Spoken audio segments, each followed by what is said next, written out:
Bienvenidos al 9º episodio de Ignorancia sí que sé. Nos hacemos mayores, ya estamos en el 9º, estamos a punto de añadir una cifra más a nuestra edad.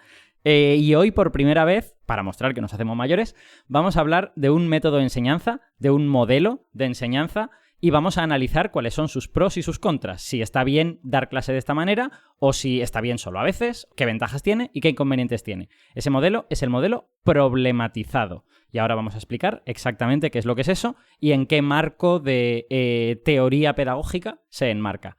Para eso, como siempre, pues me tenéis a mí, que soy Alberto Aparici, divulgador científico y físico, y también a nuestros dos pedagonautas de siempre, que son Víctor Marco, que es físico y profesor de matemáticas en secundaria en el IES El Grado de Valencia. Hola, Víctor. Buenas, Alberto. Lo que me acabas de decir, no sé si es un insulto o qué. También te diré que te harás mayor tú. Yo no me hago mayor para nada, ni aprendo nada. Estoy básicamente como siempre. Así que nada, vamos a pedagonizar hoy. Exacto. Y también tenemos a Javier Vargas, que también es físico y es profesor de física en el IES Playa de San Juan de Alicante. Hola, Javi, ¿te gustan mis neologismos? Hola, ¿qué tal? ¿Cómo estamos? Me has dejado un poquito torcido, pero no solo tú, sino Víctor, que lo ha refinado con el pedagonizar. O sea, creo que no soy capaz ni de pronunciarlo. Quizá sería conveniente olvidar este momento de creatividad léxica que acabamos de tener. Bueno, a ver, hemos venido hoy a hablar de un modelo concreto de enseñanza, que es el modelo de enseñanza problematizada. Y por lo tanto, yo creo que tenemos que empezar, pues, explicando un poquito, aunque sea por encima, qué significa esto de la enseñanza problematizada. Por favor, proceda. Bueno, pues el modelo de enseñanza problematizada es una propuesta de un modelo que se engloba dentro de las metodologías constructivistas. Uh-huh. Es decir, en donde el profesor no les da los conocimientos directamente asentados ya a los alumnos, sino que la idea es que ellos mismos trabajen en la construcción de esos conocimientos. Ajá. Con una serie de limitaciones, como veremos después. Entonces, dentro de todos los modelos constructivistas, pues este es uno de ellos. Y el nombre viene precisamente de que trata de vertebrar tanto el curso como las unidades didácticas en torno a la resolución de un gran problema que luego se divide en problemas más pequeños, que son los que tiene que ir tratando de resolver el alumno. Ajá, o sea que de alguna manera es un poco como tratar de reproducir en pequeñito el método científico dentro del aula, ¿no? Como que correcto. Tú, a partir de unas preguntas iniciales, vas refinando tu conocimiento de cómo se responde a esas preguntas, ¿no? Efectivamente. De hecho, esa es uno de los pilares del modelo. Luego, cuando veamos, en este modelo se tratan de cambiar un poco el enfoque de las prácticas de laboratorio y de los problemas de lápiz y papel. Y bueno, la idea es tratar de seguir unos pasos más similares a los del método científico. Vale, ¿y cuál es el papel del profesor en un modelo como este? Porque si, digamos, son los estudiantes los que han de ir desarrollando su conocimiento, el papel del profesor es soltar preguntas y que luego suceda lo que haya de suceder con esas preguntas. Pues más o menos, lo único que esas preguntas tienen que estar muy bien pensadas. Porque claro, en el momento en que tú al alumno le das libertad para poder pensar y proponer ideas, etcétera, la cosa se te puede perder, pero vamos, muchísimo. Entonces, esas preguntas, esas actividades tienen que estar pensadas para guiar al alumno en la dirección que tú sabes que es la buena. Porque claro, tú no quieres estar perdiendo el tiempo en que el alumno esté probando cosas que sabes que no te van a llegar a ningún sitio, sino que ya tratas de hacer las actividades guiándolos hacia lo que tiene que ser. También justificándoles el por qué este camino o este otro no puede ser el bueno. Uh-huh. Pero claro, de alguna manera los tienes que limitar y los tienes que guiar y no puedes dejarlos completamente a su aire. Claro, a mí me parece como bonita la idea esta de potenciar el pensamiento propio de cada estudiante y la creatividad en ese sentido, pero al final tenemos un currículum, ¿no? Y ese currículum tiene unos contenidos y hay que recorrer esos contenidos, porque imagínate que empiezas haciendo preguntas para que traten de descubrir la ley de la gravitación y lo que descubren es el argumento ontológico de Anselmo de Canterbury. O sea, quiero decir, es muy interesante, serán muy listos, pero no es lo que el currículum dice. Claro, y no solo eso, sino que o sea, estamos hablando de conocimientos que a la humanidad le ha costado cientos o incluso miles de años el llegar a sentar. Entonces no podemos esperar que los alumnos en unos pocos años alcancen los mismos logros que la humanidad en todo ese tiempo. Entonces tú tienes que de alguna manera asegurarte de que de que la cosa va por el camino que tiene que ir. ¿No crees, Javi, que es un poco, y Alberto, aparentemente constructivista? Es un poco en apariencia, ¿no? Porque al final tú sabes dónde va a acabar, ¿no? En teoría la ciencia, cuando investiga y construye, no sabe dónde está el final. Sí. Pero tú como profesor sí que sabes cuál es la meta. Y yo también, a mí me gusta hacer esto y dejarles un poco de libertad, pero cuando tú puedes pasar una sesión, 2 sesiones, pero llega un momento que tendrás que volver a guiarles, ¿no? Una expresión sinónima de estos métodos es el método de guía mínima, ¿no? Hay una guía mínima, pero evidentemente tienes que llegar a algún fin. Yo he usado esto con el tema de Pitágoras y les dejo mucha libertad, pero claro, les hago construir unos triángulos que midan, que vean que salen los 3 lados y que encuentren una relación. Pero si yo no guío, no van a llegar a que las relaciones con los cuadrados. Ya. Porque tienes que dar... Bueno, vamos a ver ahora las áreas, ¿no? De estos lados, a ver qué sale. O sea, yo creo en él, pero tiene que ser bastante guiado. Digamos que es un modelo científico un poquito de juguete y en cierta manera de mentira también. Pero bueno, por lo menos ya te introduce a un mundo en el que no todas las respuestas van a estar escritas en un libro y a lo mejor has de descubrir alguna de ellas tú. Efectivamente. Es como una obra de teatro donde estás actuando como la ciencia, ¿no? Y pones un contexto, hay un escenario y dices, vamos a jugar a ser científicos y esto es lo que habría que hacer. Por cierto, cosa que me viene a la cabeza, entiendo que este tipo de actuación va a ser diferente según las edades, ¿no? Porque el grado de madurez a nivel de pensamiento de un chaval de 8 años, pues no es igual que el de un chaval de 15, ¿no? Correcto. De hecho, he leído algún artículo en el que se menciona que para que un alumno pueda usar de forma creativa y pueda construir conocimiento de esta forma, ¿vale? Guiada, necesita tener unas bases mínimas. Entonces, claro, tú lo tienes que utilizar con un poco de cautela y saber que el alumno, al no tener todo el bagaje de conocimiento que tenemos las personas que ya hemos estudiado esto en profundidad, va a haber saltos conceptuales, digamos, que tal vez por él mismo no los va a poder dar. Entonces... Este método es muy criticado en el tema de la enseñanza de la lectura, de leer, ¿no? De leer y escribir. Ajá. Los constructivistas en este campo defienden que el alumno aprenda, digamos, a leer a base de mostrarle muchas palabras. Y los detractores de esto defienden, ¿no? Que tienes que aprender primero a asociar los fonemas, a las sílabas. También supongo que dependerá de cada idioma. ¡Ostras! Un lenguaje como el castellano yo lo veo difícilmente tratable desde el punto de vista constructivista, cuando tenemos que saber cómo suena cada sílaba. Porque si no, un alumno podría confundir casa con cosa. Ya, pero sin embargo podría haber idiomas mucho más complejos en ese sentido, porque imaginaos un idioma con una ortografía mucho más errática, como es el inglés, por ejemplo, en la que el conjunto de letras OU puede sonar U, puede sonar AU o puede sonar muchas cosas dependiendo de la palabra, ¿no? Claro. No, es por eso que se defiende que a ciertos niveles quizá tiene que haber unos contenidos básicos que tienes que aprender.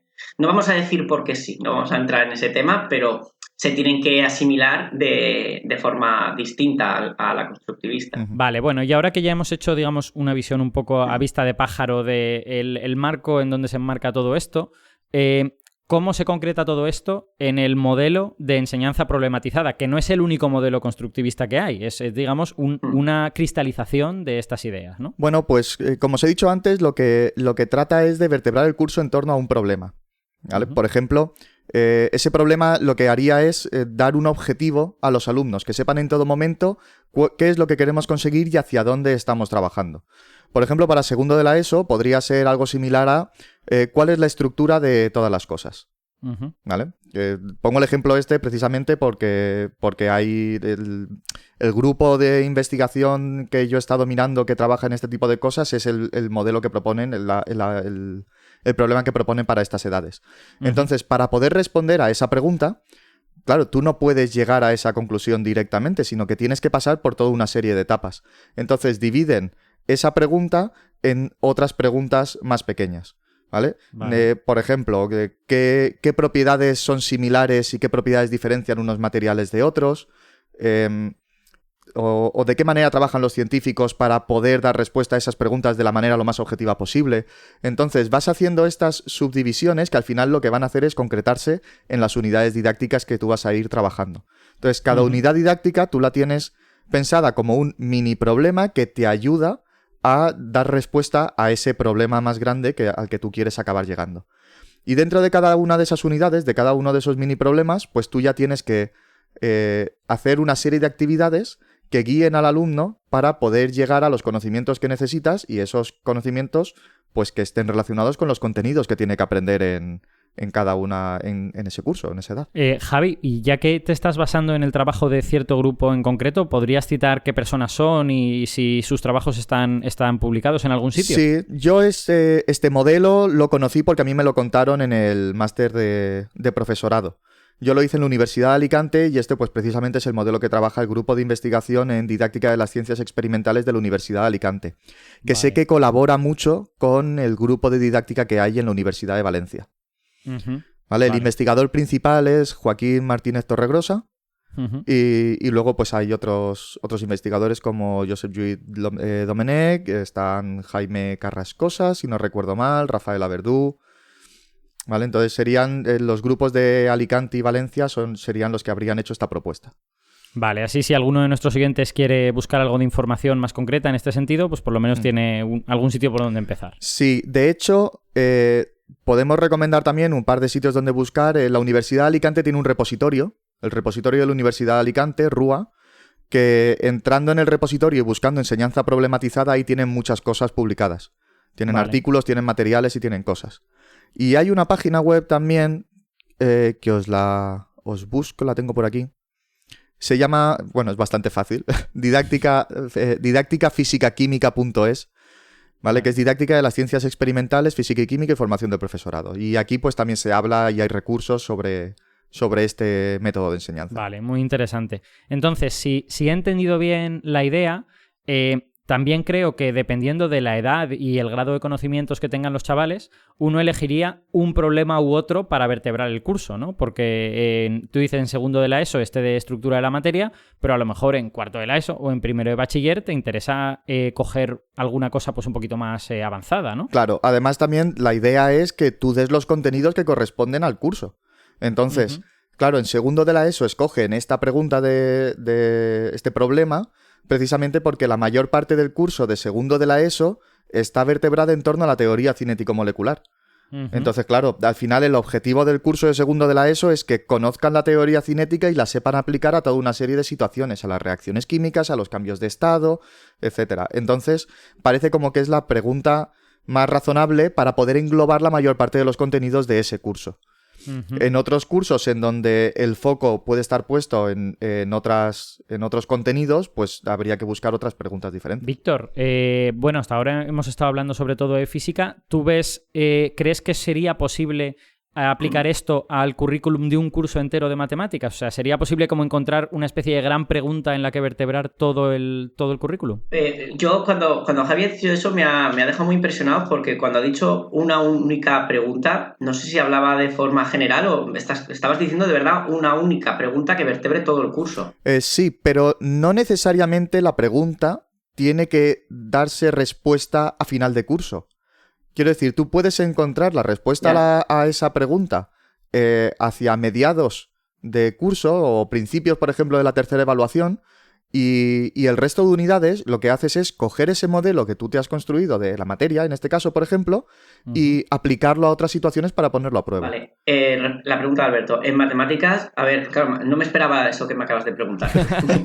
No, es genial porque, claro, mientras Javi hablaba, yo iba pensando en no sé, cuarto de la ESO, cualquier curso de matemáticas, ¿hasta qué punto puedo yo trabajar de esa forma? Yo lo hago puntualmente en algunos conceptos, pero estoy pensando, ¿cómo puedes vertebrar geometría, álgebra, por ejemplo, y probabilidad exacto. en cuarto de la ESO? Eso estaba pensando yo, ¿no? Que parecen cosas como muy heterogéneas. Yo soy capaz, hasta ahora, después de muchos años, de generar una pregunta. Yo empiezo todos mis temas con una pregunta. Y a partir de esa pregunta vamos construyendo la necesidad de ciertas herramientas matemáticas. Por ejemplo, en probabilidad me gusta decirle siempre, ¿por qué el ascensor cuando llegas a casa te está esperando siempre, pero cuando sales de ella nunca está en la puerta? Claro, y te dicen, no, eso no es verdad, o sí, o el mío siempre está, tal. Y vamos sacando hasta que quiero que se den cuenta de que no es azar, sino que todo el mundo tiene en común la planta baja, por eso es más probable que esté abajo. Entonces hablamos de sucesos a favor de algo. Y vamos construyendo, y luego les digo que que quieren comparar. ¿Y comparar qué operación es? Ah, pues dividir. Entonces, de alguna forma muy guiada, porque claro, quiero que lleguen a la Delida Plus, que no me digan que la probabilidad es una multiplicación si es una división. Pero claro, ahora pienso, yo no puedo relacionar eso con geometría. Bueno, también hay una probabilidad que es geometría, ¿no? Que es comparación de áreas. Pero ya es muy heavy. Yo conseguí hacer algo parecido en primero de la ESO. Creo que lo comentamos ya en el primer capítulo del juego de los cuatros que dije, que conseguía vertebrar casi a modo de práctica común en todos los temas esas ideas, pero lo veo, contestando a tu pregunta, Alberto, que no sé si lo estoy haciendo, veo muy difícil con una sola línea vertebrar y una sola pregunta todo el currículum de matemáticas. Porque al final, como herramienta que se aplica a muchas cosas, no puede tener un tratamiento único. Javi. Ya me flipa lo de Javi en física. Sí, y de hecho en física tiene también un poco de trampilla, entre comillas, porque cuando vas a ver los materiales, por ejemplo, los materiales están estructurados, los que hay, por ejemplo, en el repositorio, en segundo o tercero de la ESO, se centran mucho en la parte más química. Porque claro, es en donde tú vas a ver la estructura de las cosas. Hablan de modelos atómicos, de la teoría cinética, de los cambios de estado, de mezclas, de reacciones, pero no hablan de movimientos. Para trabajar los movimientos lo tienen estructurado en torno a otra pregunta, ¿vale? Que no recuerdo ahora mismo cuál es. Pero vamos, en cuarto de la ESO, primero de bachillerato, en donde los movimientos se estudian mucho más, digamos que los movimientos no estarían englobados dentro de esa misma pregunta. Es como que hay algunos cursos en donde se centran más en la parte más de estructura de la materia y de química y otros cursos en donde se centran más en la parte de mecánica. De manera que tampoco que tú estructures el curso entero. Porque uno de los problemas, digamos, que tiene esto es que, claro, requiere mucho más tiempo para trabajar, porque no olvidemos que esto es un enfoque constructivista. Entonces, la idea es tú plantearles actividades en donde ellos tengan que proponer sus ideas, ponerlas a prueba, ¿vale? Y a ser posible siguiendo el método científico. Es decir, las prácticas de laboratorio no son prácticas, entre comillas, tipo receta, que les dices, tú sigue estos pasos y al final me haces este cálculo y tienes el resultado. Sino que tú les propones, bueno, pues esto que queremos comprobar, vamos a hacer hipótesis, vamos a ver qué diseño experimental podríamos hacer, todo con ayuda del profesor, por supuesto. Y ellos no saben lo que tienen que encontrar, entonces requiere más tiempo. Y obviamente no puedes dar todos los contenidos que dice el currículum de un curso, porque les vas a dedicar más tiempo. Entonces tú tienes que tratar de diferenciar y decir, bueno, pues habrá cursos en donde a lo mejor tengo que dar menos de la parte de física y habrá cursos en donde tendré que dar menos de la parte de química. Y entonces ahí, al eliminar parte de los contenidos, a lo mejor es más fácil englobar lo que queda en una sola pregunta. Sí, de hecho, cuando dices que requiere más tiempo y todo esto, yo entiendo que el punto de vertebrar todo el curso alrededor de una pregunta o de una cuestión es un poco como esto requiere bastante tiempo y hace falta un trabajo de integración, porque tú vas a estar como manejando en tu cabeza muchas ideas que tienes, algunas correctas y otras incorrectas. Va a tardar un tiempo todo eso en precipitar, digamos, y quedarse de una manera estable. Tú quieres vertebrar todo eso en base a una sola pregunta, pero sospecho que si lo guías un poquito más, quizás lo puedes vertebrar en base a 2 o 3 preguntas. Y entonces tienes un poco menos de problema con currículums un poco más heterogéneos como el de matemáticas. Lo que pasa es que ya no es tan libre, claro, está un poquito más guiado en ese caso. Como, por si queréis que terminemos de concretar esto, quiero decir, en cuanto a cómo se concreta, porque ya hemos dicho también cómo cambiaría el tema de las prácticas de laboratorio, que se trata de que apliquen el método científico también de forma limitada, ¿vale? También proponen cambiar un poco los problemas de lápiz y papel. Tratar de hacer que los problemas sean más abiertos. Porque la hipótesis que tienen ellos es que en cuanto el alumno tiene delante el enunciado con una serie de datos, esos datos ya limitan al alumno en cuanto a sus respuestas. Y el alumno ya lo que empieza a buscar es qué fórmulas incluyen estos datos y me van a servir a mí para encontrar lo que me están preguntando. Entonces, ellos proponen también que los problemas, no siempre, porque claro, proponen hacer este cambio con los problemas, pero luego no lo puedes hacer siempre a la hora de la verdad. Primero los alumnos tienen que saber manejarse y tienen que hacer problemas tipo algunas veces. proponen que, por ejemplo, los problemas, una vez que el alumno ya se maneje bien, que sean más abiertos. De manera que tú no les das los datos, que ellos tengan que proponer qué datos son los que necesitaría para resolver este problema y que busquen esos datos o se los pregunten al profesor una vez hayan manejado las ecuaciones que ellos piensan para llegar al final. Un poco como que los problemas se convierten también en una mini investigación. Ajá. ¿Vale? Entonces, claro, al final fijaos que todo esto lleva a tener súper machacado el manejar hipótesis, el comprobar cosas, el analizar resultados, el sacar conclusiones a partir de lo que tengo y el no tener una meta o un camino fijo, sino el tener yo que analizar la situación un poco como si fuese una pequeña investigación, todo lo que estás haciendo. Entonces, al final eso requiere tiempo, requiere mucho tiempo. Claro. Oye, y una cosa que me viene ahora a la cabeza, en disciplinas experimentales como la física o la química, ¿cómo encajan los laboratorios en esto? Porque me acabo de dar cuenta de una cosa graciosa, que es que a mí en la carrera de física siempre me molestaba muchísimo que las prácticas, los laboratorios, eran súper guiadas. O sea, había como una especie de guión y tú habías de seguir el guión, incluso algunas prácticas...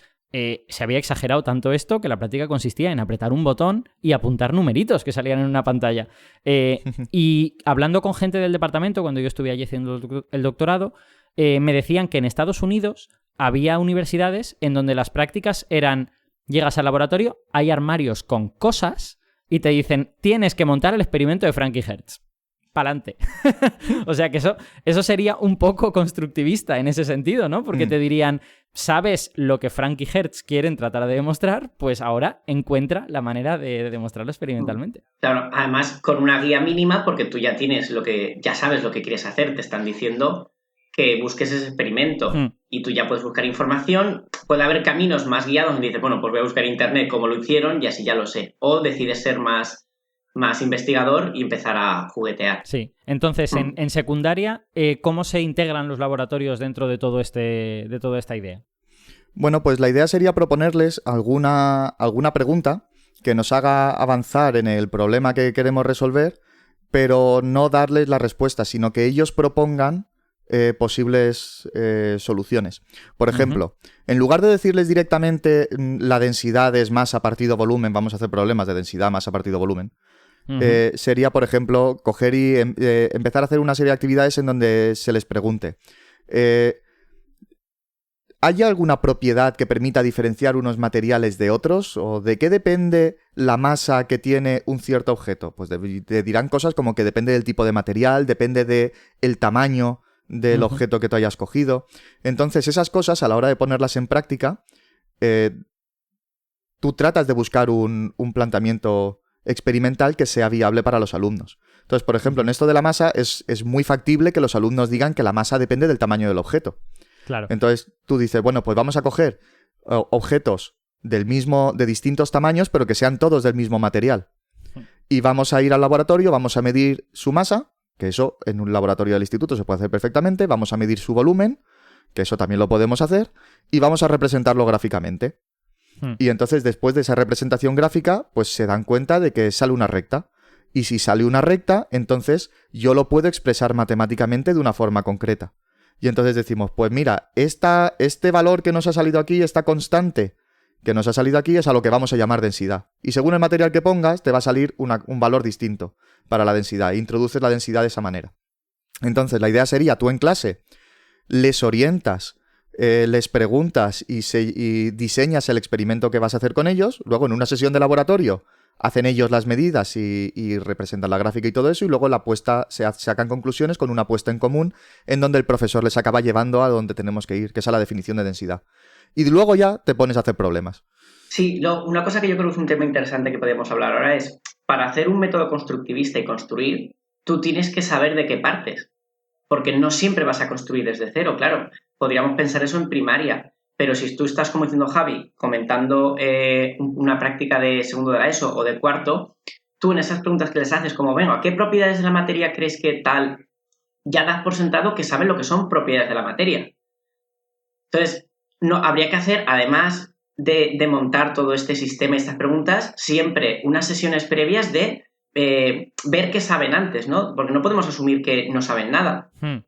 Ojalá vinieran en blanco, ¿no? En blanco y con capacidad para razonar.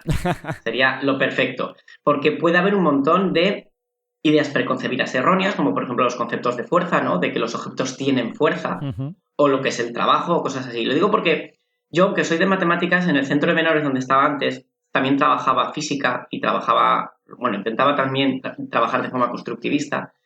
Y me encontraba con muchos problemas de conocimientos previos, ¿no? Que yo quería hacer un experimento como los que cuenta Javi, pero las variables y las magnitudes que las que tenía que trabajar ni siquiera estaban en el vocabulario de ellos. Y al no estar en su vocabulario tampoco está en su capacidad cognitiva, ¿no? Para trabajarlas. No sé qué opina Javi de esto. Si ve un problema en los conocimientos previos y tal. Sí, claro. De hecho, de esta práctica que yo os he propuesto, por ejemplo, no se podría hacer de primeras. Tú no puedes llegar y hacer esto. Primero tienes que enseñarles cómo se hace una gráfica, cómo la interpretamos. Tienes que hablarle de lo que son las magnitudes, de lo que son las unidades. Y en todo ese proceso, tú ya les has introducido, ya tienen que conocer cuál es el concepto de masa, qué es el volumen, ¿vale? Son toda una serie de cosas en donde tú tienes que tratar de que una vez que llegas a esta práctica, todos esos conceptos los hayan trabajado ya previamente. Claro, es que veo que haría falta una colaboración.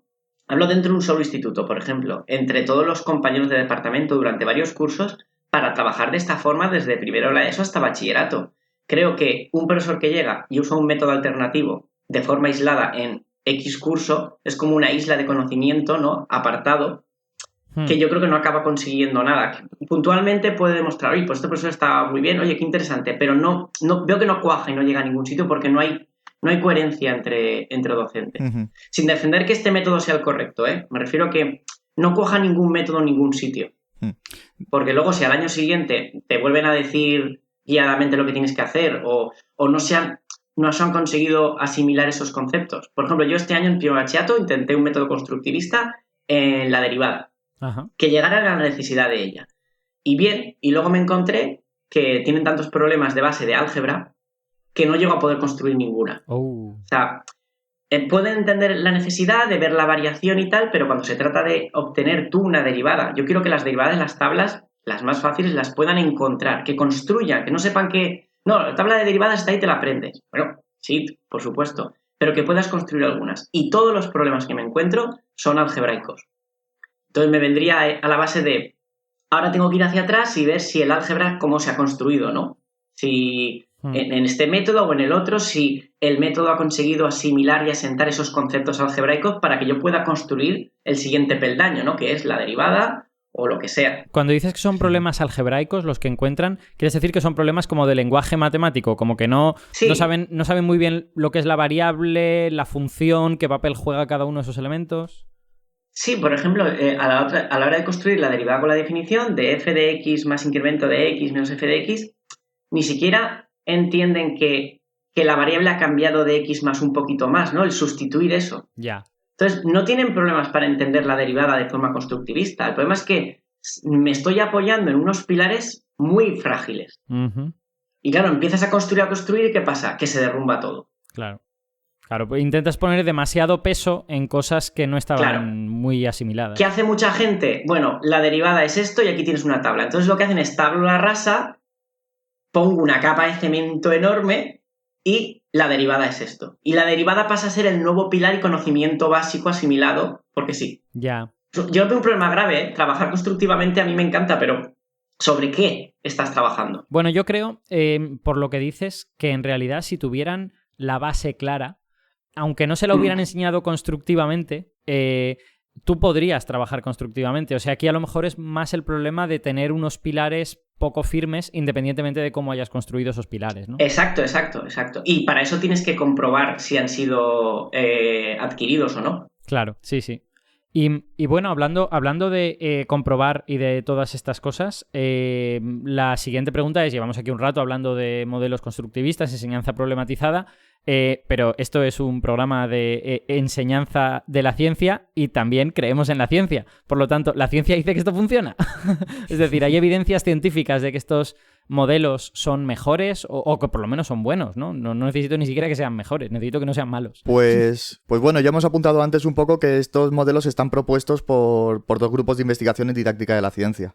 Entonces, estos grupos llevan bastante tiempo, porque empezaron a trabajar sobre estos modelos creo que en los años 80 y hasta mediados finales de los 90 no tuvieron este modelo terminado de asentar y de proponer, y han ido trabajando poco a poco en diseñar esta metodología para distintos temas, digamos, para los movimientos, para la estructura de las sustancias, para la visión.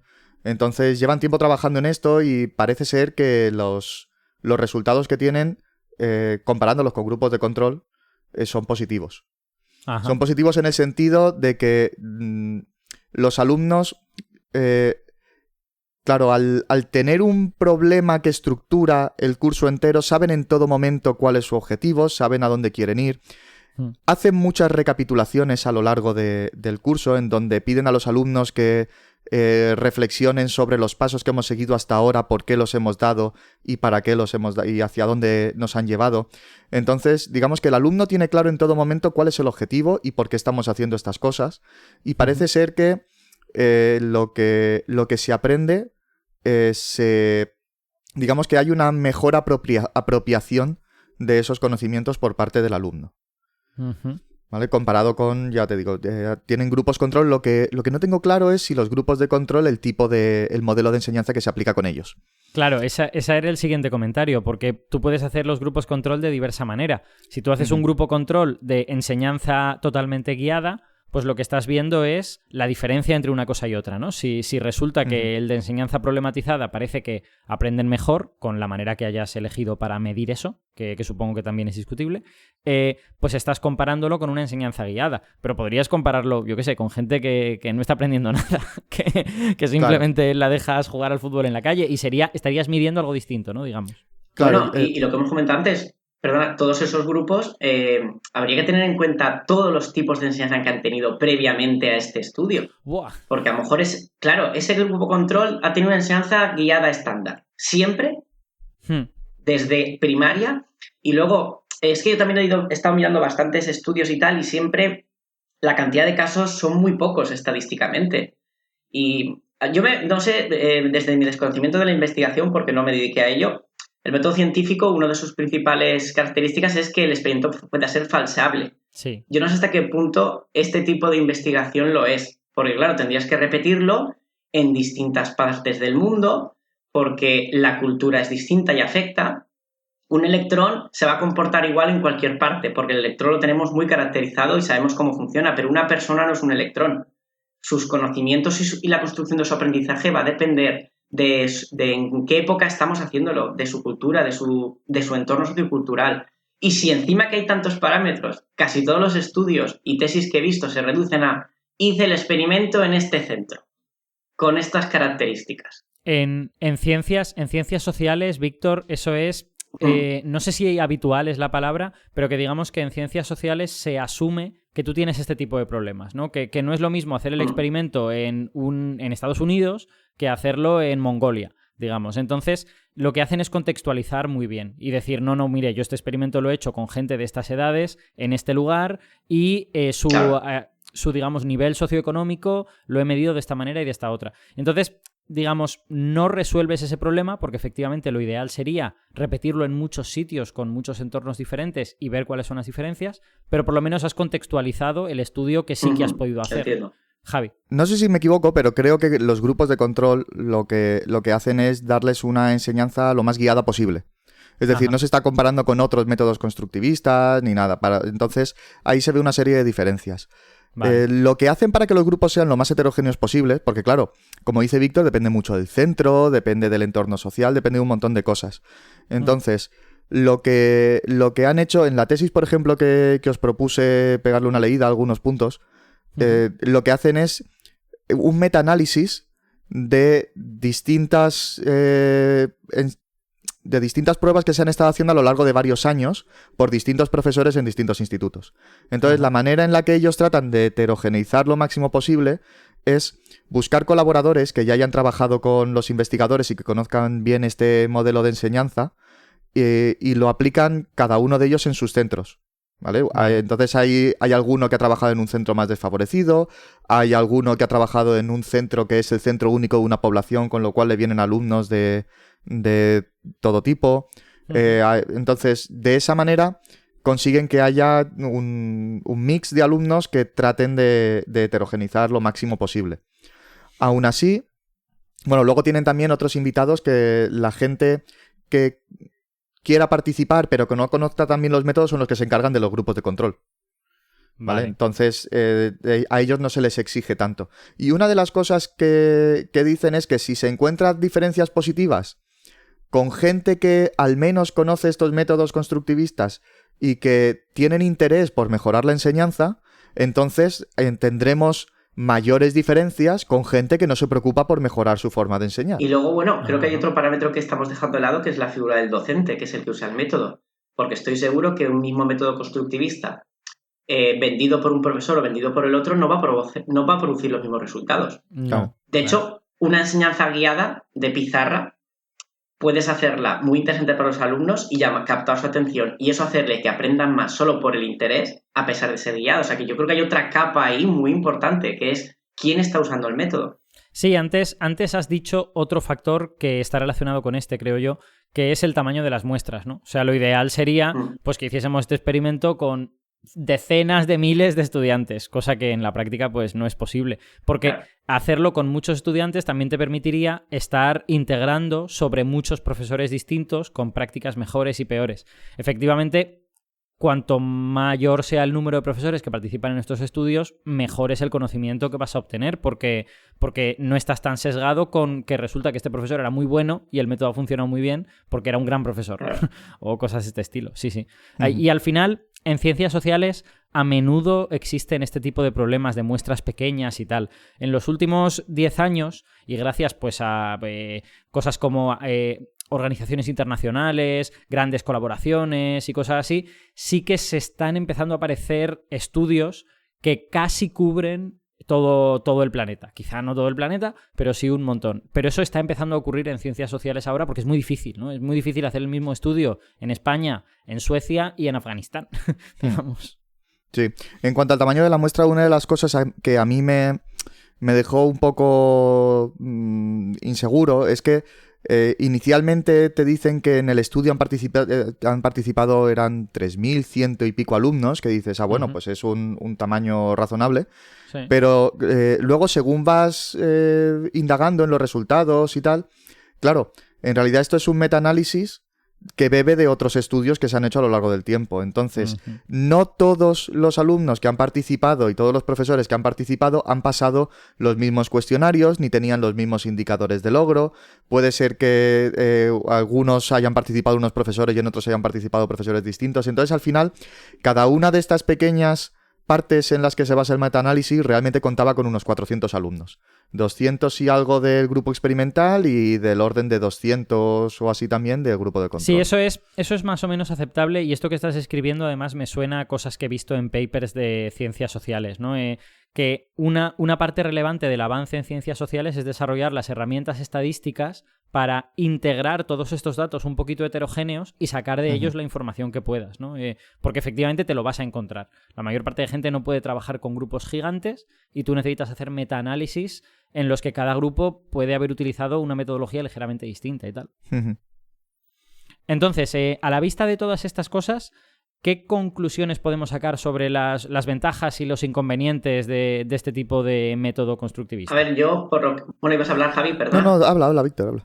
No, yo os voy a comentar, un poco aún enlazando con lo anterior, del artículo que os he pasado antes, que recurre, el artículo no quiere ni criticar ni favorecer el constructivismo, simplemente intentar mostrarse neutral y escéptico, mostrando autores que han encontrado pruebas que lo defienden, y autores que yo quiero mencionar que me llamaron la atención, que es Wiggs y Reynolds del 2011, que es bastante reciente porque muchos de los artículos y estudios hechos sobre constructivismo son bastante antiguos, todos rondando los años 80.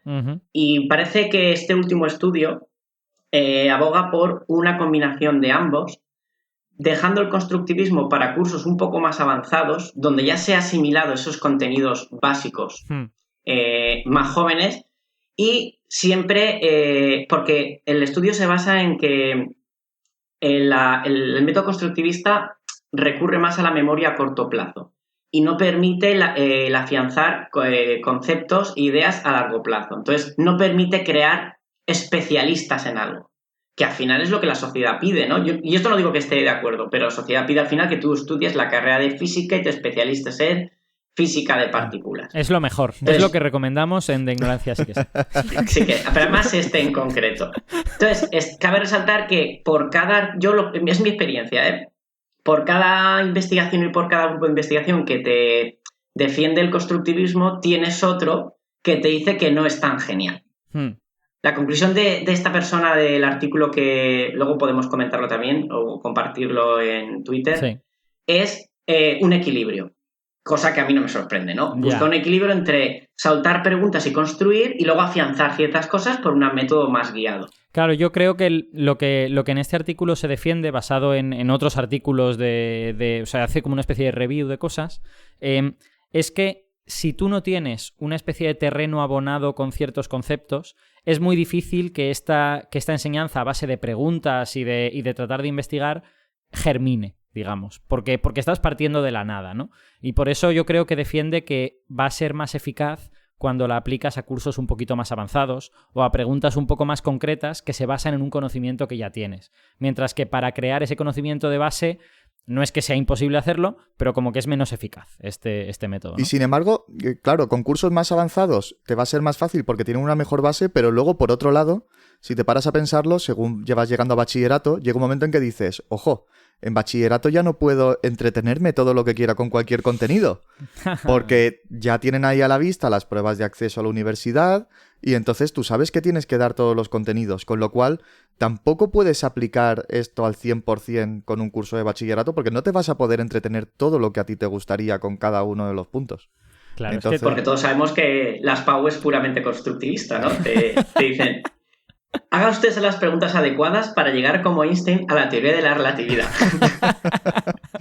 Sí, lo cual te deja un margen de el curso cuarto de la ESO. Usted en cuarto de la ESO puede hacer lo que quiera, puede ser constructivista o no, pero ya no más. Yo te entiendo, Javi, ¿eh? Yo quiero hacerlo en bachillerato, pero vas con el miedo de no prepararlos bien para las PAU o las EBAU. Claro. Es que si no cambiamos un poquito la forma de evaluar, al final el alumno, por mucho que nosotros queramos y que los intentemos motivar y todo lo que queráis, el alumno, para él, la PAU no es algo que le motive. La PAU es algo por lo que tiene que pasar para poder llegar a la universidad o a un ciclo formativo superior o la prueba de acceso, yo qué sé, lo que sea, que quiera hacer. Entonces, para ellos eso es un trámite. Tiene que hacerlo y no le basta con hacerlo bien y con demostrar lo que sabe, sino que lo que quiere es sacar nota. Porque la nota es lo que le va a abrir el camino a lo que él quiere hacer. Entonces, si él ve que la PAU la va a poder sacar haciendo ejercicios tipo, ¿por qué no me das más ejercicios tipo para hacer? ¿Por qué no resolvemos 200 ejercicios de este estilo? Que claro, tampoco, yo no soy partidario de centrarme en eso, obviamente, pero no lo puedes obviar, porque al final el alumno va a tener que pasar por ahí. Entonces, si no cambia la estructura de la PAU, eso te limita en cuanto a la aplicación de estos métodos en bachillerato. Que no digo que no se pueda aplicar, al menos parcialmente, pero te limita. Sí, supongo que tú puedes intentar como convencer al estudiante de que su vida no consiste en pasar las PAU, sino que consiste también en adquirir conocimientos que le van a ser útiles luego. Pero ese intento de argumentación pues puede ser más o menos eficaz. Lo más eficaz sería que cambiásemos un poco el sistema de cómo les evaluamos al final de todo este tramo, claro, ¿no?, de la vida. Pero yo estoy pensando también en una conversación que tuve esta semana con una alumna que después de un examen es una alumna que es de sacar 9 y 10, o sea, una alumna excepcional. Y terminó un examen que no había sabido resolver un ejercicio y ella estaba realmente enfadada consigo misma porque ella quería saber cómo se hacía y ella lo entendía todo y no sabía cómo tenía que hacer el ejercicio ese y se fue preocupada. Y luego, al cabo de una hora o así, me vino a buscar a la clase en la que yo estaba para decirme, profe, creo que ya sé cómo se hace. Y me lo resolvió en la pizarra y lo hizo a la primera. Y yo le dije, mira, esto a mí me vale más que lo que tú hayas sacado en el examen. El que tú tengas esta preocupación y el que tengas interés y el que hayas sido capaz de sobreponerte y haberlo sacado, a mí esto me dice mucho más que si luego en el examen sacas un 9, un 10 o un 5. porque yo sé que tú lo has entendido y que tú has llegado a esto. Pero claro, es una alumna que está en cuarto de la ESO. Esto no se lo puedo decir a una alumna de segundo de bachillerato porque me dice, sí, a ti esto te valdrá más, pero a mí lo que me va a permitir entrar a la carrera que quiero es la nota que me van a poner en el examen. Entonces, sí, pero yo creo que las dos cosas no convencerlos- son... Yo creo que las dos cosas no son incompatibles. O sea, quiero decir, decirles a los chavales, necesitáis sacar un 10 en el selectivo si podéis, pero a la vez ese 10 va a dejar de ser relevante dentro de 2 meses. Dentro de 2 meses ese 10 va a ser irrelevante y otras cosas van a ser más relevantes. Entonces, bueno, son las dos cosas, digamos. Claro, pero ahí está nuestra faena. Yo en segundo de bachillerato, un curso que odio dar por el tema de las PAU, pero intento que, aun haciendo esos ejercicios tipo, yo pueda darles algo más. Yo doy probabilidad y yo me he empeñado este curso en hablar de falsos positivos y falsos negativos en pruebas PCR. Uh-huh. ¿Por qué? Porque es un ejercicio perfecto para hacer, pues, diagramas de árbol y teorema de Bayes, y es algo que está en el día a día y que lo pueden ver. O pues nos hemos dedicado a estudiar la curva del coronavirus, la campana de Gauss y cosas que son análisis de funciones que tienen un contexto. Entonces, ahí está el equilibrio. Ahora, es un trabajo duro de investigación, de buscarte cosas. Pero yo creo que se puede, lo que dice Alberto. Una cosa no quita la otra. Tú aprendes estos ejercicios, pero 2 de cada 5 que vayas a hacer, vamos a darle un contexto. Perdón, Alberto, porque nos hemos ido a hablar, nos hemos tirado a la evaluación y a la EBAU. y quería comentar también un par de ventajas y inconvenientes que nos hemos quedado un poco a medias. Vale. Entre los principales inconvenientes que se suelen plantear a esto es, que ya los hemos mencionado, por ejemplo, es el tiempo, que requiere mucho más tiempo para avanzar en los contenidos. Claro, la defensa que suelen hacer de esto es que quizá el problema está en que los currículums están demasiado llenos de contenidos y que tendrían que estructurarse de otra manera. Y que igual vaciándolos un poco podríamos dedicarle el tiempo que necesitan a cada una de las cosas. Y luego también se suele decir que esto es muy exigente para los alumnos, ¿vale? Y de ahí esto entronca con lo que decía el artículo que nos ha pasado Víctor de que se está muy centrado en la memoria a corto plazo y no tanto en la memoria a largo plazo. Luego también uno de los problemas que hay a veces es en cuanto a lo que hemos mencionado de las ideas preconcebidas. Que, claro, muchas veces se trata de coger las ideas preconcebidas de los alumnos, hacerles ver por qué eso no es lo correcto y luego llevarlos a la idea correcta mediante la experimentación o lo que sea. Pero claro, corremos el riesgo de que si nos basamos demasiado en romper las ideas preconcebidas de los alumnos y en decirles, no, mira, lo que piensas no es lo correcto, que tengamos un rebote por parte del alumno y que diga, ¿para qué voy a participar si siempre me equivoco? ¿Vale? Ahora, en cuanto a ventajas que yo le veo es que se desarrolla muchísimo el espíritu crítico, el análisis. Y claro, trabajan tanto el manejo de hipótesis y el método científico que otra cosa no sé, pero eso salen de secundaria que lo tienen súper bien asentado y súper bien aprendido. Yo deduzco de lo que dices, este comentario de que el método puede producir un poco de frustración en los estudiantes, deduzco que a lo mejor hay que trabajar un poquito más el felicitarles cuando llegan a la conclusión correcta, ¿no? Fíjate, al principio te has equivocado, pero has trabajado y has llegado a algo guay, ¿no? De forma que de alguna manera compenses esa frustración que puede crearse al principio, ¿no? Claro. O tratar quizás de que no sea algo así como dime la idea que tengas y yo te digo, no, mira, esto no es posible, sino, vale, tú tienes esta idea, pero la has comprobado a ver si es así o no es así y directamente que lo compruebe, pero de una forma un poco más neutral, más aséptica para el alumno, que él no lo vea como un fracaso, sino que él mismo llega a la conclusión de, pues mira, igual esta otra cosa es mejor. Víctor, tú cuando has trabajado con los chavales en el centro de menores, que me consta que les has tratado de hacer pensar y todo esto, ¿has tenido este tipo de problemas de los chavales diciendo, es que no sé nada y tú sí lo sabes todo? Sí, de hecho, sí, a veces me han atacado también por mi forma de trabajar, ¿no? Que es muy provocativa. Pero sí que es cierto que es el equilibrio que comentamos antes. Por cierto, luego, como habéis mencionado varias veces el artículo, digo la página web por si alguien lo quiere descargar. Vale. Hay que buscar un equilibrio entre, hay cosas que tienes que darle, sobre todo en el tema del centro de menores, donde los vas a tener 1 año, 3 o 4 meses. Uh-huh. Y claro, si digo, vamos a empezar a construir, cuando estoy construyendo el concepto de suma, ya se han ido. De hecho, he tenido alumnos que con 15 años no sabían sumar. Analfabetos y anuméricos. Y tienes que adaptarte rápido, tienes que ser lo suficientemente profesional para saber en este momento qué método es el más adecuado. Si hace falta darle una persona que lo vas a tener 5 meses y no sabe los números, se los tienes que dar ya. Porque sí, estos son los números y estos son las sumas y restas para que te puedas puedas sobrevivir en el contexto en el que vas a trabajar. Si ya los vas a tener más años, ya puedes trabajar un método más constructivista. Yo lo he probado y funciona. Y lo agradecen, porque van viendo esos conocimientos cómo los van asimilando. Uh-huh.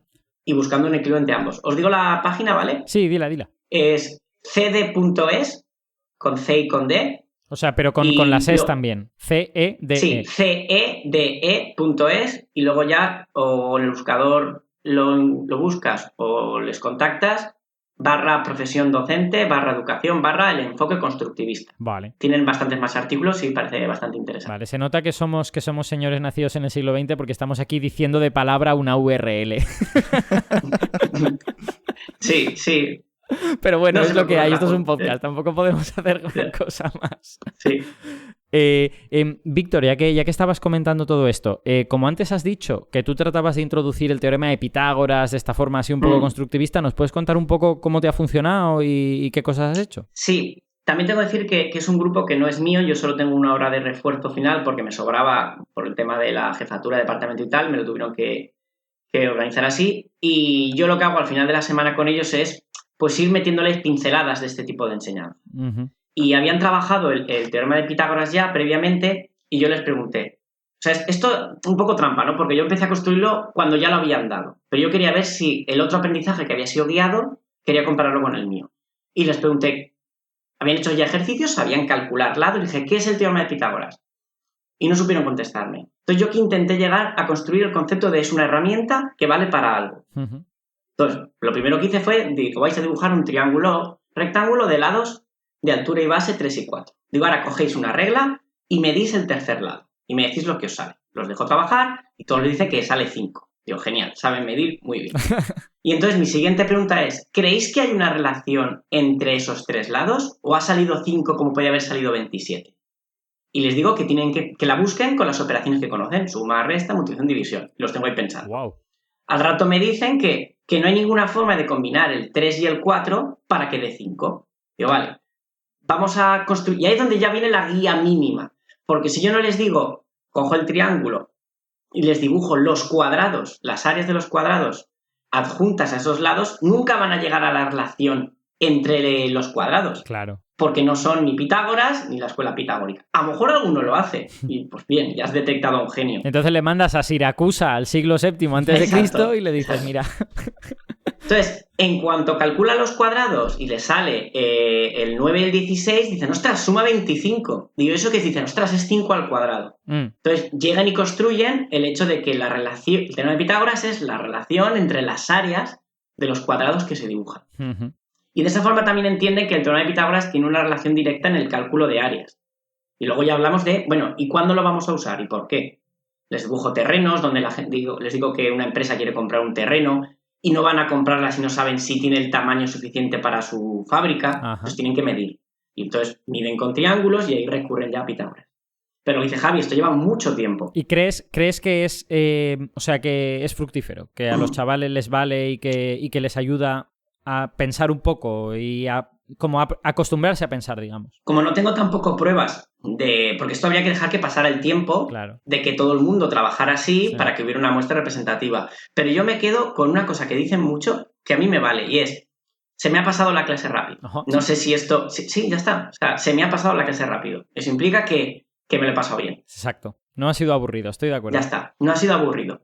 Que a lo mejor un método guiado directo también se te pasa la clase rápido. ¿Por qué no? Pero entonces ya estamos demostrando que es por el profesor. Uh-huh. Y yo creo que en este caso, esta construcción del teorema de Pitágoras no ha sido por mí, sino por el método. Porque yo ponía las preguntas en la pizarra y me sentaba. Sí. Un método de explicar el teorema de Pitágoras paso a paso ya sí que depende del esfuerzo del profesor y de su talento. Bueno, ahí habría que hacer la investigación científica correspondiente, pero parece, digamos que la hipótesis que planteas parece razonable, ¿no? En este claro, momento. Que mi hipótesis es caso n igual a 1 de un grupo de primero donde les doy 1 hora a la semana. Fantástica claro, estadística de n igual a 1. Sí. Y Javi, en tu experiencia, ¿cómo ha sido la aplicación de este método? ¿Qué cosas has intentado hacer y cómo ha funcionado? Bueno, yo este método, ya os digo, a mí me lo presentaron en el máster de profesorado y luego cuando aprobé la oposición, el año de prácticas, estuve en un instituto en el que precisamente el jefe de departamento era uno de de los que colaboraban con la universidad y que había hecho la tesis trabajando sobre este tipo de cosas. Ajá. Y lo pude probar. O sea, de hecho, me llegó un poco como algo impuesto, pero dije, bueno, me viene bien porque así yo lo veo de primera mano cómo funciona esto con los chavales aquí reales, en vivo y en directo. Entonces, una de las ventajas que tenía el instituto es que todo el departamento trabajaba con esta metodología. Entonces, como dice Víctor, los alumnos están entrenados para trabajar de esta forma y saben cómo funciona, ¿vale? En segundo de la ESO les costaba más, segundo, tercero de la ESO, pero ya cuando llegaban a cuarto, a primero de bachillerato, todo lo que habías estado construyendo con ellos en años anteriores sabías que lo iban a seguir utilizando y ya conocían la dinámica y entonces en cursos superiores funcionaban un poquito más rápido. Uh-huh. Yo estuve dando clase en segundo, tercero de la ESO y digamos que la respuesta por parte de los alumnos en general era buena porque ellos lo veían como algo muy práctico, trabajaban en grupo continuamente, de hecho las clases las dábamos todas en el laboratorio. Y por su parte la respuesta era buena. Incluso alumnos que en condiciones normales eran disruptivos y que a mí había otros compañeros que me decían cuidado con este alumno porque tiene tendencia a molestar y a fastidiar en clase y tal. Y conmigo él era el que pedía silencio a otros compañeros porque él estaba disfrutando de la clase. ¡Qué maravilla! Sí, pero luego, por ejemplo, había otros alumnos, había algunos que me decían, pero por favor no me hagas pensar tanto, si yo lo que quiero saber es que tengo que contestarte para aprobar el examen, tú dime qué es lo que me tengo que estudiar y ya está. Oh, entonces, había alumnos en los que se generaba un poquito ese tipo de frustración. También porque, claro, era segundo de la ESO, no estaban acostumbrados, era el primer año en el que se les exigía tanto. Claro, yo creo, relacionado con esto que dices, una reflexión posible es que no todas las personas son iguales y no todas las cabezas son iguales y puede haber gente que este método le venga súper bien y es en plan, ostras, esta es la manera en que yo quiero aprender y puede haber gente a la que no le venga tan bien, eso también es una realidad. Idealmente, en un mundo que no existe por desgracia, pues cada persona podría aprender de la manera que mejor le viniera. Lo que pasa es que eso pues a día de hoy no es posible, ¿no? Estaba claro. pensando exactamente lo mismo, Alberto, y esta frase va a ser un poco dura, pero no puedes salvarlos a todos. Ostras. No, es imposible. Habrá que buscar un métodos que intente hacer el mayor bien para la mayor cantidad de gente. Sí.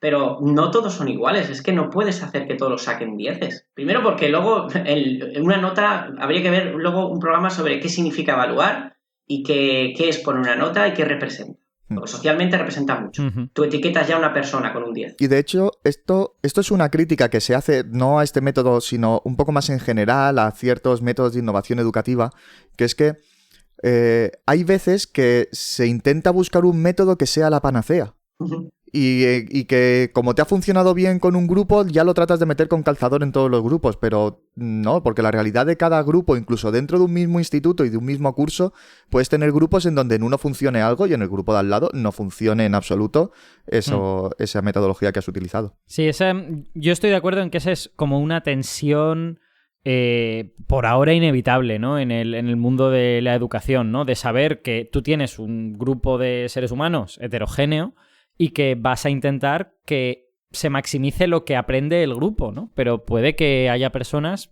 pues que prefirieran otra manera de aprender y es una pena para ellos. Sí, pues otras cosas de las que me di cuenta trabajando con este método es que esto que os decía antes de los problemas como mini investigaciones, eso en segundo y tercero de la ESO, por ejemplo, no se ponía en práctica. Claro, es muy exigente y el alumno necesita tener unos conocimientos muy reforzados. Entonces, en segundo o tercero de la ESO se hacían problemas un poco más tradicionales. A lo mejor sí que de forma constructivista llegábamos a la conclusión de qué era la densidad o cuál era la ley de Hooke, pero luego para ponerlo en práctica hacíamos ejercicios más típicos. Lo que había cambiado, digamos, era la explicación, pero luego lo practicábamos igual que se hacía siempre. Y de hecho he leído artículos en donde hablan de que es importante en niveles bajos, sobre todo, el papel del profesor como el guía experto para que el alumno tenga una referencia del tipo de razonamientos y de algoritmos que tienes que seguir a la hora de resolver los problemas antes de pedirles que ellos innoven por sí mismos. Volvemos a la idea que hemos dicho antes, ¿no? Que cuando el terreno no tiene nada, no está por trabajar, es un poco más difícil que el estudiante consiga hacerlo germinar. Claro. ¿No? Por eso os decía que una cosa es lo que sobre el papel se propone, Pero luego a la hora de concretarlo, todo este tipo de cosas se tienen que tener en cuenta y al menos en el instituto en el que yo lo hice lo tenían en cuenta. Y ya hasta que no llegaban a cursos superiores no se les exigía un poquito más en este tipo de razonamientos. Pero por otro lado, también se tenía en cuenta que en bachillerato estaba la PAU y no se seguía tampoco el método, al menos en una forma tan pura como se seguía en segundo y tercero de la ESO. Víctor. Bueno, sí, yo creo que te puedes permitir el lujo de, desde primero de la ESO, primero de bachillerato, trabajar este método combinado con uno más directo y luego en segundo de bachillerato decir, mira, esto es lo que hay, vamos a hacer más ejercicios tipo, no vamos a olvidar de dónde venimos y quiénes somos, pero vamos a pasar este trámite. Porque 5 años trabajando de forma constructivista combinado con ciertos conocimientos más directos, a mí no me parece nada mal, ¿eh? Yo creo que harían mucha mella positiva en el alumnado. Uh-huh. Pero a ver quién tiene la suerte de poder estar 5 años con el mismo grupo de alumnos. Claro. Sí, sí. Primero que, claro, si el departamento está coordinado, genial. Oye, el año que viene los coges tú, pero vas a seguir trabajando así. Pero eso implicaría que todo el departamento pensara igual, que eso no suele ser. Si luego tú dices, bueno, pues yo voy a pasar de todo y yo voy a coger mi método porque confío en él. Voy a hacer un estudio durante 5 años. Bueno, para eso tendrán que dejarte que tú cojas cada año a tu grupo. Sí. Y Javi sabe que eso no siempre es así. Exacto. Además, no sé hasta qué punto es beneficioso. Quiero decir, yo creo que para los alumnos es bueno claro. conocer distintos enfoques Exacto. y distintos profesores que aunque les expliquen las mismas cosas, pero yo qué sé, variar un poco el punto de vista o en qué hace hincapié un profesor y otro puede no ser siempre lo mismo. Si es un solo profesor el que los coge desde el principio hasta el final, se corre el riesgo de que bueno, ese profesor tendrá también unas fortalezas y unas debilidades y entonces los alumnos van a acarrear Exacto. esas fortalezas, pero también las debilidades que pueda tener el profesor. Conclusión. Hay métodos, vamos haciendo y yo creo que vamos hacia algún lado, ¿no? Al final de cuentas, la humanidad está avanzando. Sí. Sabemos más que hace 2000 años. Luego, yo no sé si los métodos son los adecuados, pero la suma de todo, la sinergia de los métodos, nos lleva a saber más del mundo. No, y sobre todo que vale la pena conocer ciertos métodos y saber cuáles son sus fortalezas y sus debilidades, ¿no? Y Claro. a lo mejor, pues dentro de 100 años ya no se utilizan estos métodos y se han descubierto otros mejores, pero ha sido gracias a pasar por esta etapa, ¿no? Yo, personalmente, a mí me gusta un enfoque parecido al que hace Víctor. En lugar de coger un gran problema que vertebre todo el curso, yo normalmente lo que hago es coger, como hace él, cada unidad didáctica es un pequeño problema que queremos resolver y para poder dar respuesta a esa pregunta, pues tenemos que avanzar en una serie de conocimientos y tal. Y yo trato de hacer una mezcla, que no sea tan constructivista todo, sino que hay cosas que se las cuento yo porque se las tengo que contar y hay cosas en donde trato de que sean ellos los que hagan el razonamiento. Uh-huh. Bueno, pues creo que ya hemos dedicado un rato a hablar de este asunto, ha sido interesante. Seguramente yo creo que dedicaremos algún programa a lo mejor a casos concretos de este tipo de métodos, en física, en química, en matemáticas, pero por ahora, como un primer acercamiento al método, creo que ha estado muy bien.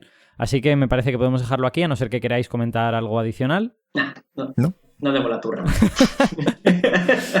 Vale, pues Víctor, muchas gracias. Gracias, Alberto, a ti y a Javi. Javi, muchas gracias. A vosotros, un placer. Y pues terminamos aquí por hoy y volvemos dentro de 2 semanas para hablar de otro tema relacionado con la educación en De Ignorancia Sí que Sé.